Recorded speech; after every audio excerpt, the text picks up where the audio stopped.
ফ্রিজে বেশ কিছুদিন মাছ রাখার পরে খেতে কিন্তু খুব একটা আর ভালো লাগে না। তাই মাঝে মধ্যে কিন্তু আমি এই রেসিপিটি তৈরি করে নিই, খেতে দারুণ লাগে। তাছাড়া কোনো প্রকার বাজে গন্ধ তো থাকেই না, একেবারে মনে হয় ফ্রেশ।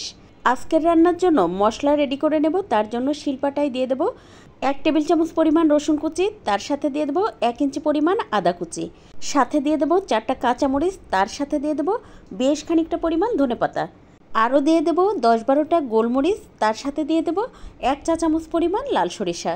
তারপর সামান্য একটু পানি দিয়ে এটা কিন্তু বেশ ভালোভাবে বেটে নেব। একেবারে মিহি করে বেটে নিতে হবে। আপনি চাইলে কিন্তু এই কাজটা ব্লেন্ডার জারেও করে নিতে পারেন, এতে করে সহজে বাটা হয়ে যাবে।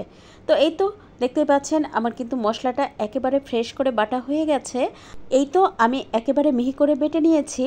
এবার এর মধ্যে দিয়ে দেবো স্বাদমতো লবণ, তার সাথে দিয়ে দেবো আধা চা চামচ পরিমাণ হলুদ গুঁড়া, আধা চা চামচ পরিমাণ ধনে গুঁড়া, আধা চা চামচ পরিমাণ জিরা গুঁড়া, আর দিয়ে দেবো 1 চা চামচ পরিমাণ রান্নার তেল। তারপর সব মশলাগুলো একসাথে খুব ভালোভাবে মিশিয়ে নেব। আচ্ছা, এখানে কিন্তু আপনি চাইলে শুকনো মরিচের গুঁড়াও ব্যবহার করতে পারেন, তবে আমার কাছে এই রেসিপিতে শুধুমাত্র কাঁচামরিচ আর গোলমরিচ দিয়ে যদি করা হয় তাহলে খেতে বেশি ভালো লাগে, তাই কিন্তু আমি আর শুকনো মরিচ দেইনি। এবার এই মশলার মধ্যে 4 পিস রুই মাছ দিয়ে তারপর বেশ ভালোভাবে হাত দিয়ে কিন্তু মাছের গায়ে মশলাটা লাগিয়ে নেব। আর এখন কিন্তু আমার কাছে একটু হলুদটা কম মনে হচ্ছে, তাই আমি আরও আধা চা চামচ পরিমাণ হলুদ গুঁড়া দিয়ে দেব। তো এখানে কিন্তু আপনি বুঝে দেবেন কতটুকু মশলা লাগে, মাছের পরিমাণ বুঝে মশলাটা সেই বুঝে দিয়ে দিবেন। তো এই তো দেখতেই পাচ্ছেন আমি কিন্তু খুব সুন্দর করে এটা মেখে নিয়েছি। এবার ঢাকনা দিয়ে ঢেকে রেখে দেব 10-15 মিনিটের জন্য। এতে করে মশলা, লবণ, হলুদ খুব ভালোভাবে মাছের মধ্যে ঢুকবে। তারপর 15 মিনিট পরে ঢাকনা খুলে আমি কিন্তু আরও একটু নেড়ে দিলাম। এবার ভাজার জন্য চুলায় একটা প্যানে 3 টেবিল চামচ পরিমাণ রান্নার তেল দিয়ে একে একে মাছগুলো দিয়ে দেব। তো তেলটা কিন্তু বেশ ভালোভাবে গরম করে নেবেন, না হলে কিন্তু মাছটা ভালোভাবে উঠবে না, ভেঙে যাবে। তাই কিন্তু তেলটা বেশ ভালোভাবে গরম করে নিয়ে মাছটা কিন্তু আমি এপিট ওপিট করে বেশ ভালোভাবে ভেজে নিয়েছি। চুলার আঁচ মিডিয়াম রেখে প্রত্যেক পাশ আমি প্রায় 5 মিনিট মতো ভেজে নিয়েছি।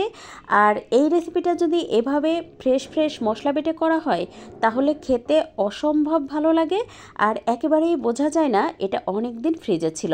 আর এই সুন্দর ভিডিওটা যদি আপনার ভালো লেগে থাকে তাহলে শেয়ার করে রেখে দিতে পারেন আপনার টাইমলাইনে, এতে করে যখন দরকার হবে তখন কিন্তু একটু দেখে নিতে পারবেন।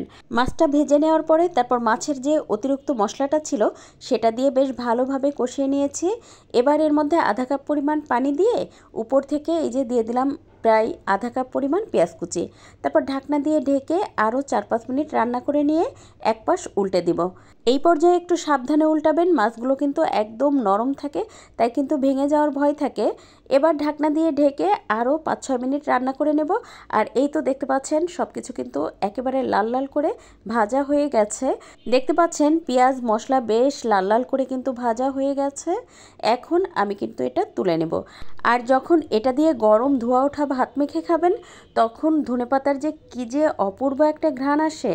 আর এটা গরম ধোয়া ওঠা ভাতের সাথে খেতে যেমন ভালো লাগে, পোলাওয়ের সাথে খেতেও অনেক ভালো লাগে। আজ এ পর্যন্ত, কাল আবার নতুন কোনো ভিডিও নিয়ে দেখা হবে ইনশাল্লাহ। সে পর্যন্ত সবাই ভালো থাকবেন, সুস্থ থাকবেন, সেই দোয়া করি। আল্লাহ হাফেজ।